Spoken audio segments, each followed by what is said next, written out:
Olá, bem-vindos ao Criarte. Hoje é dia de atualização e hoje vamos ficar com a análise de mais uma obra do rococó italiano. Hoje vamos analisar o Arranca-Dentes. Bem-vindos! Olá, bem-vindos ao Criarte. O meu nome é Sara. Hoje é dia de mais uma atualização no nosso canal. E hoje vamos ficar com mais uma análise de uma obra do rococó italiano, nomeadamente de Veneza, a cidade do rococó italiano. O vídeo de hoje é uma curiosidade, porque o tema é interessante, mas o pintor também o é.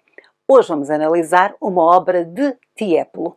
Mas atenção! Não é aquele Tiepolo que nós já falámos aqui no nosso canal. Temos vídeo acerca da vida e obra de Tiepolo. Eu vou deixar linkado aqui nas descrições do nosso vídeo e também algures aqui o card no nosso ecrã.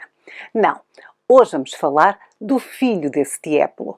Hoje vamos falar deste pintor, Giandomenico Tiepolo, filho de Giovanni Battista Tiepolo. Também ele se tornou, como o pai, um famoso e talentoso pintor. E hoje vamos então analisar uma obra de Tiepolo Filho e uma obra que é uma das suas obras mais conhecidas de todas.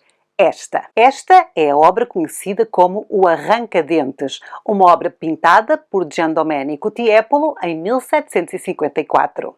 Nós temos vindo a falar de Veneza aqui no nosso canal. Veneza, que é uma cidade conhecida até os dias de hoje pelo seu lindíssimo carnaval, luxuoso, maravilhoso. No século XVIII, Veneza também era conhecida pelo seu carnaval. Só que, ao contrário dos dias de hoje, no século XVIII, em Veneza, o carnaval durava 4 meses seguidos. Já falámos de algumas obras que falam acerca do Carnaval de Veneza. Estou-me a lembrar do Ridotto, que é uma obra muito interessante, nós analisámos aqui. Vou deixar também aqui o card. Então, Veneza do século XVIII era uma Veneza pobre, com muita gente pobre, mas também uma Veneza de luxo e de excesso. Como o Porto de Veneza já estava em decadência e o comércio já tinha visto melhores dias, Veneza tornou-se uma cidade de turistas, uma cidade onde as pessoas mais ricas da Europa iam passar algum tempo para se divertir, para jogar e pelo seu incrível carnaval. Portanto, desde o século XVIII que Veneza é uma cidade cheia de gente, cheia de turistas. Durante os 4 meses de carnaval, os habitantes da cidade de Veneza duplicavam. Veneza era engolida por um fluxo de muita gente, como atores, artistas circenses, músicos, vendedores ambulantes, doutores viajantes e, acima de tudo, turistas. Esta época de carnaval significava também que os casinos estavam abertos 24 horas por dia e que os teatros estavam abertos. Portanto, era uma cidade com muito para oferecer. E era nesta altura que se fazia dinheiro, que todas as pessoas que viviam na cidade, dos mais pobres aos mais ricos, faziam dinheiro. E claro que durante estes 4 meses todos usavam máscaras, a esbalta e os mais luxuosos vestidos. Famílias inteiras ou grupos de amigos podiam combinar e vestir-se da mesma forma. Um dos disfarces, assim chamemos assim, mais procurados durante o Carnaval de Veneza eram os disfarces de comédia dell'arte, como o Pulcinella. Assim, a identidade ficava escondida e podia-se facilmente passar incógnito na multidão, provocar distúrbios, como roubar os vendedores ambulantes, virar as carroças e andar sobre as mãos. Outros escondiam as suas identidades com máscaras grotescas e caricatoriais, como, por exemplo, a de uma pessoa bem velha que vendia pretzels, ou também o turco. O turco, que durante a maior parte da história de Veneza representava o seu inimigo mortal, o seu inimigo mais forte. Então muita gente gostava de se vestir assim desta maneira. Todos tinham a oportunidade de se transformar numa outra pessoa e se esconder por trás de uma máscara. Ora, quem chegava também a Veneza, em grande número, eram os médicos ambulantes, os charlatões e os curandeiros pela fé. Eram pessoas que prometiam a cura para todos os males possíveis e imaginários, montavam a sua tenda e ali então faziam o seu ofício. E é exatamente isto que Tiepolo Filho nos vai mostrar nesta obra. O Arranca-Dentes. O Tiepolo Filho chegou a comentar acerca deste trabalho que, com a sua voz e com a sua mão, dinheiro e dentes, atrai o charlatão. Esta obra foi depois feita por impressão, portanto foi impressa várias vezes e era uma obra muito famosa em Veneza. A verdade é que Tiepolo conhecia esse personagem que está a retratar. Provavelmente nós também sabemos quem é, porque o arranca-dentes mais famoso de Veneza vem em muita literatura. Este senhor, que nós estamos aqui a ver a arrancar um dente, é inspirado em Giuseppe Colombani, que ao longo de 24 anos tratava e extraía dentes na sua bancada que ficava perto do terceiro pilar, por baixo das arcadas da Praça de São Pedro. Tinha lá o seu lugar, portanto todos os anos ele ia para o mesmo sítio e ficava lá a exercer a sua profissão. E este é muito conhecido, este de Giuseppe, porque ele era considerado um arranca-dentes sério. Era mais profissional que os outros. Eu nem sequer quero pensar no nível dos outros. Giuseppe Colombani era, na verdade, conhecido como um Onorato Cavadenti, ou seja, um honorável arranca-dentes, cava-dente. Ao contrário de muitos outros que vinham ao carnaval, acontecia muito isto. Eles chegavam lá, montavam a bancada, diziam que eram dentistas ou outro tipo qualquer de médicos, recolhiam o dinheiro das pessoas e depois usavam assim bombas de fumo e coisas assim e fugiam por entre a multidão. Portanto, as pessoas ficavam com a dor de dente e sem o dinheiro. Era um tratamento de choque, só que não era para os dentes. Normalmente o arranca-dentes sentava-se num banco muito alto, atrás do paciente. A extração era realizada sem anestesia. E nós estamos a ver aqui nesta imagem que o paciente levanta os seus braços, não é? Porque está a sentir muita dor. Não era usada a anestesia, portanto era tudo a sangue frio e pronto. Arrancar os dentes era considerado o nível mais baixo da medicina. Aliás, todo tipo de cirurgia era considerado um ramo baixo da medicina. Portanto, um cirurgião era assim o nível mais baixinho no patamar da medicina. Estes médicos, os que realizavam cirurgias, entre eles os que arrancavam dentes, não iam para a universidade, não sabiam falar de forma erudita em latim, portanto eles eram considerados o humano mais pobre da medicina. O arranca-dentes que nós estamos aqui a ver pertence à mesma categoria dos outros cirurgiões e também dos barbeiros. Portanto, eles começavam como o aprendiz, o ajudante, e observando como é que o mestre arranca-dentes fazia, juntava dinheiro, comprava os utensílios e depois então podia ele próprio exercer a profissão. Os dentes eram descolados da gengiva com uma espécie de pinça chamada pelicano ou elevador dentário. E depois, isto está-me a fazer um bocadinho de impressão, depois descolava o dente da gengiva, não é? E depois era arrancado com um par de alicates. Ai, eu não sei como é que vocês se sentem em relação a dentistas. Eu tenho todo o respeito do mundo, mas tenho medo. Depois do dente extraído, o paciente lavava a boca com água quente misturada com álcool. Portanto, não se usava antissépticos, ou seja, as infecções eram muitíssimo comuns. Ou seja, arrancar um dente era doloroso, sem anestesia, assim feito com um alicate, e era perigoso, porque muitos doentes vinham depois a falecer por complicações. Como nada daquilo era lavado e o alicate era para todos, não é verdade? Imaginam que não havia anti-inflamatórios, não havia nada dessas coisas e acabava muita gente por falecer. Portanto, após sobreviver a esta extração brutal, ainda se podia morrer das consequências. E claro que havia muitas histórias dos arranca-dentes não tão bons que arrancavam o dente errado. A pessoa quando lhe doía-lhe tudo e ele ia arrancando.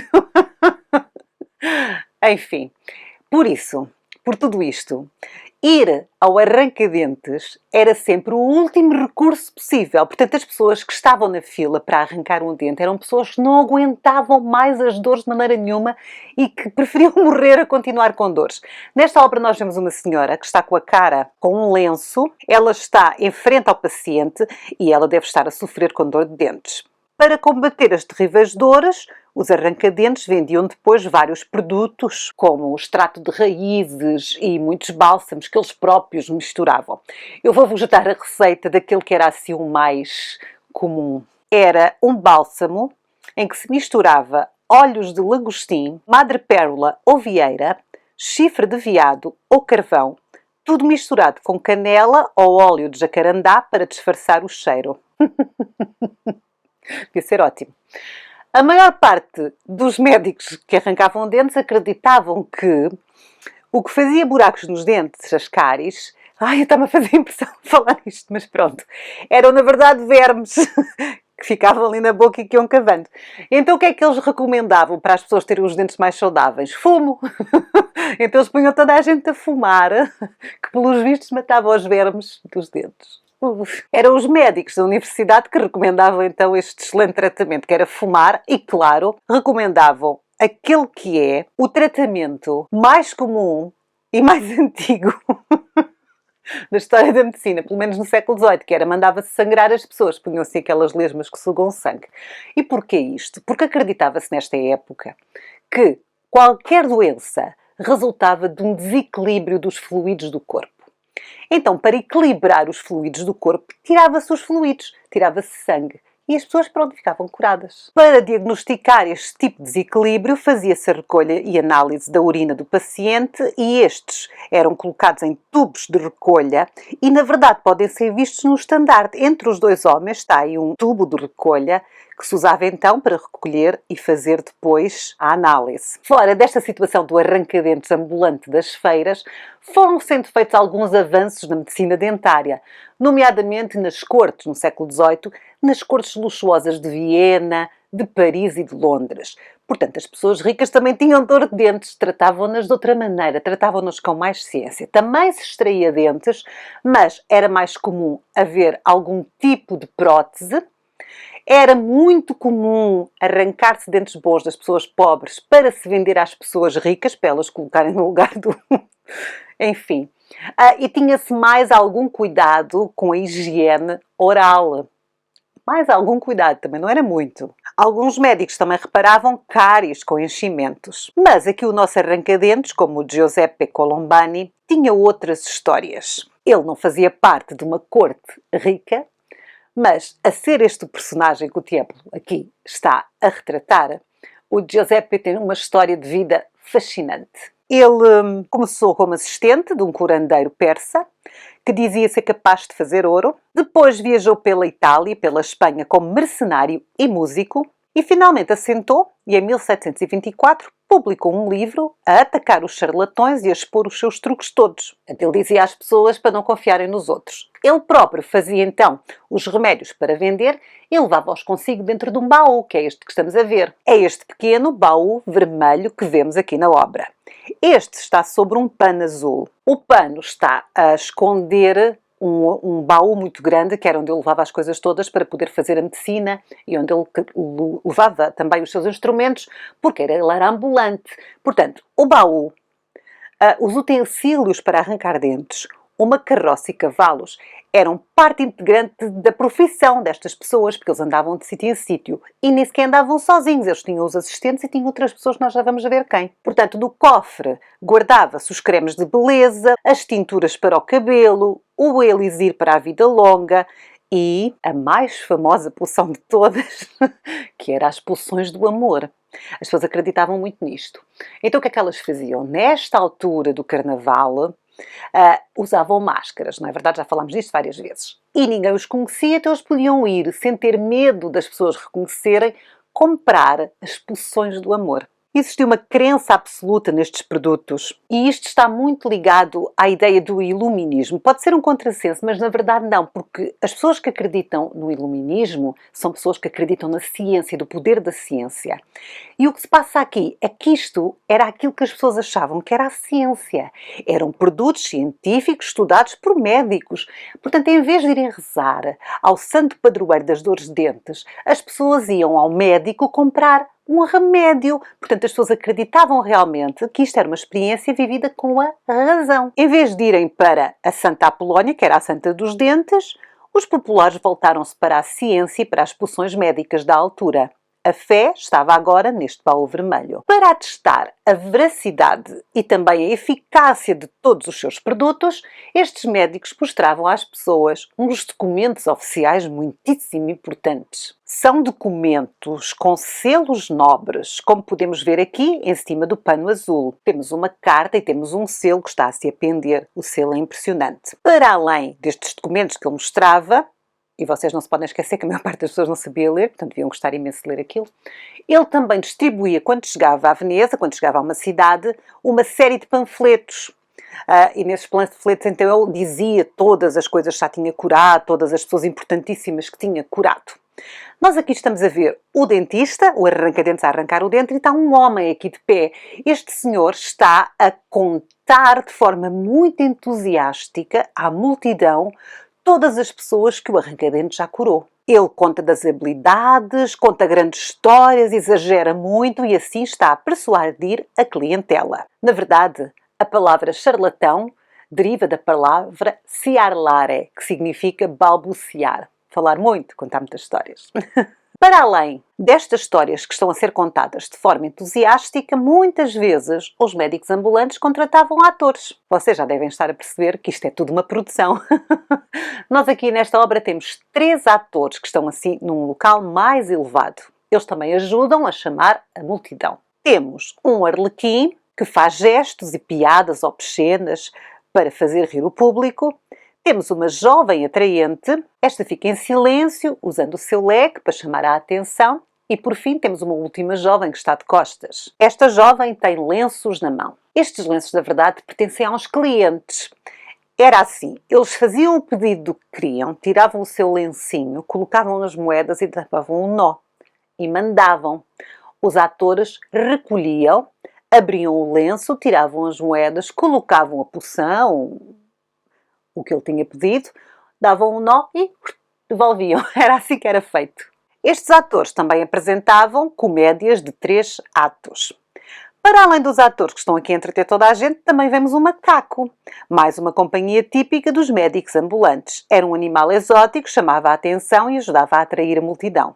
Era normal para um médico ter uma legião de empregados. Havia arranca-dentes que tinham 50 pessoas a trabalhar consigo, entre músicos, atores, enfim, coisas exóticas, andava toda a gente atrás. Tiepolo, nesta obra, mostra um pouco da realidade e do caos de Veneza, um mundo de muitas facetas, de beleza e também de coisas muito feias. Nesta obra temos retratado não o luxo, mas a normalidade dos venezianos. Temos o caos do carnaval, temos pessoas de máscara a esconder a sua identidade, mas também temos a realidade, as pessoas normais que estão aí cheias de dores de dentes. Portanto, é um retrato diferente de Veneza. Quando nós falamos em Rococó de Veneza, associamos imediatamente ao luxo, àqueles patrícios falidos que iam jogar, mas é sempre tudo muito luxuoso. Também podemos associar àquelas excelentes paisagens, tanto de Guardi quanto de Canaletto. Aqui, Tiepolo mostra-nos uma faceta diferente que ainda não tínhamos visto, que é a rua, as pessoas, a normalidade do que se estava a passar em Veneza. É uma das minhas obras preferidas desta época. Eu acho muita graça, apesar de me fazer muita impressão. Faz um bocadinho de medo pensar num alicate. Ai, meu Deus. Enfim, é uma obra divertida que eu vos quis aqui então mostrar. Já sabem que podem fazer um gosto para nos ajudar, deixar um comentário simpático, sigam-me em várias plataformas sociais, eu estou aí espalhada pelas redes, podem também mandar perguntas, um e-mail, qualquer coisa, vocês têm aqui tudo. Também, se quiserem apoiar o Criarte, podem se tornar membros do Clube Criarte. Os membros podem ser membros inscrevendo-se. Para se inscrever basta clicar no botão que diz aderir, que fica aqui por baixo de todos os nossos vídeos. Eu estou toda enrolada porque os dentistas deixam-me nervosa. Mas pronto, vocês clicam em aderir e vão ter acesso a um vídeo onde eu explico os vários patamares do Clube Criarte. E vou acabar o vídeo toda arrepiada a tentar fazer impressão. Vemo-nos na próxima semana com mais atualizações acerca do Rococó. Até lá, fiquem bem. Tchau!